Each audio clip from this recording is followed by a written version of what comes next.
like in Agra? For me, life in Agra. Well, I was born in Agra, and very easily I can say that I was born with a silver spoon in my mouth. Those few early years, about 10 years or 11 years, been wonderful. Like I was treated like a princess, because my elder, my father's elder brother, he lost his two daughters, and I was the only one, surviving. So all the love and affection came to me, and he really doted on me.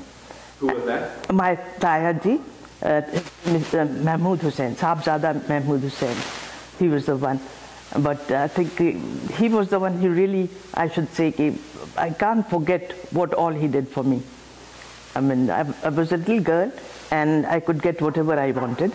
Like I remember once that somehow I was not feeling well, I was sick, some temperature, and I said, I want to have pomegranate, anar.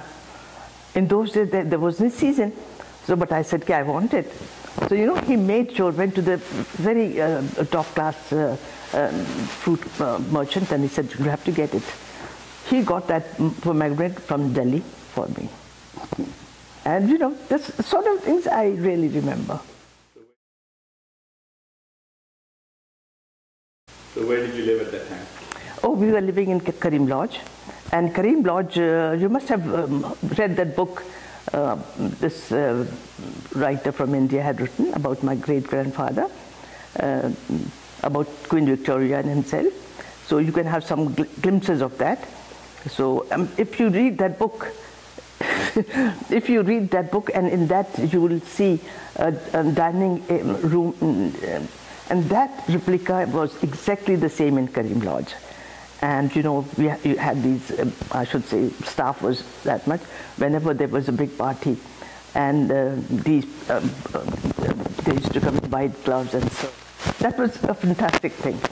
And all, because of Taj Mahal, these dignitaries used to come to Agra, and my Taya Mahmood Hussain used to be very social, in the sense he knew everybody on top, like from the collector and all that. So, what was his job? He was a big landlord. But besides, he was a lawyer, but he only did honorary work. He never charged anything. And my father was not interested in studies, but younger to my father was Manzoor Hussain, Sahibzada Manzoor Hussain. He did his graduation in St. John's College, Agra, and then he did his master's in Karachi. And he was very fond of flying, and he joined the Indian Air Force. So he was there in the Air Force when this partition took place, that is in 1947.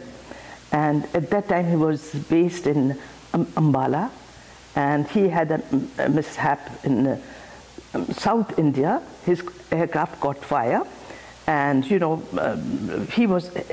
burnt his right hand, but he was determined that I'll make sure that I fly again.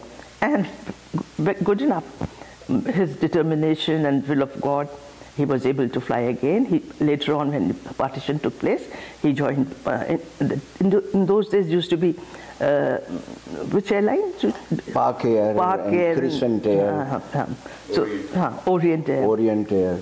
And then later on, they all amalgamated and became PIA. Pakistan International. So when he died, actually it was a heart attack.